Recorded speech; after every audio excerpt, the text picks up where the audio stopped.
ప్రసంగంలో చెప్పారు అధ్యక్ష, గతంలో విధ్వంసం జరిగింది, ఇప్పుడు మేము సుపరిపాలన అందిస్తున్నాము అని చెప్పారు అధ్యక్ష. అసలు సుపరిపాలన అంటే ఏంటి అధ్యక్ష అని నేను అడుగుతున్నాను అధ్యక్ష.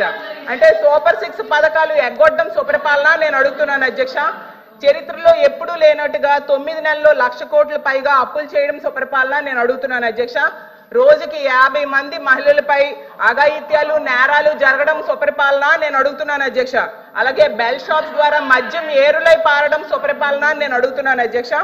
అలాగే మెగా డిఎస్సిపై తొలి సంతకం పెట్టి 9 నెలలైనా కూడా అది పూర్తి చేయకపోవడం సుపరిపాలన నేను అడుగుతున్నాను అధ్యక్ష. అలాగే ఉద్యోగులకు డిఏ పిఆర్సి ఐఆర్ ఇవ్వకపోవడం సుపరిపాలన నేను అడుగుతున్నాను అధ్యక్ష. రైతులకు గిట్టుబాటు ధర ఇవ్వకపోవడం సుపరిపాలన నేను అడుగుతున్నాను అధ్యక్ష. 83 లక్షల మంది విద్యార్థులకు అమ్మఒడి, అలాగే వీళ్ళు చెప్పిన తల్లికి వందనం ఎగనామం పెట్టడం సుపరిపాలన నేను అడుగుతున్నాను అధ్యక్ష. ఈ రాష్ట్ర ప్రజలకు రైతులు 53 లక్షల మంది ఉన్నారు అధ్యక్ష, వాళ్ళకి రైతు భరోసా ఎగ్గొట్టడం సుపరిపాలన నేను అడుగుతున్నాను అధ్యక్ష. ఈ రాష్ట్ర ప్రజలపై 15,000 కోట్ల విద్యుత్ భారం వేశారు అధ్యక్ష, అది సుపరిపాలన నేను అడుగుతున్నాను అధ్యక్ష. 13,000 కోట్ల విద్యుత్ ఛార్జీలు భారం వేశారు అధ్యక్ష, అది సుపరిపాలన నేను అడుగుతున్నాను అధ్యక్ష. అలాగే 60% నిత్యావసర సరుకులు ధరలు పెరిగాయి అధ్యక్ష ఈ 9 నెలల్లో, దాన్ని సుపరిపాలన అంటారా నేను అడుగుతున్నాను అధ్యక్ష. అలాగే మహిళలు సగం మంది ఉన్నాం అధ్యక్ష, మహిళలకు ఇచ్చిన హామీలు ఏ ఒక్కటి కూడా అమలు చేయకపోవడం సుపరిపాలన నేను అడుగుతున్నాను అధ్యక్ష. ప్రత్యేక హోదా సాధించే అవకాశం ఉండి కూడా సాధించకపోవడం సుపరిపాలన నేను అడుగుతున్నాను అధ్యక్ష. పోలవరం ప్రాజెక్టు విషయంలో ఎత్తు తగ్గించడానికి కేంద్రం దగ్గర రాజీ పడడం సుపరిపాలన నేను అడుగుతున్నాను అధ్యక్ష.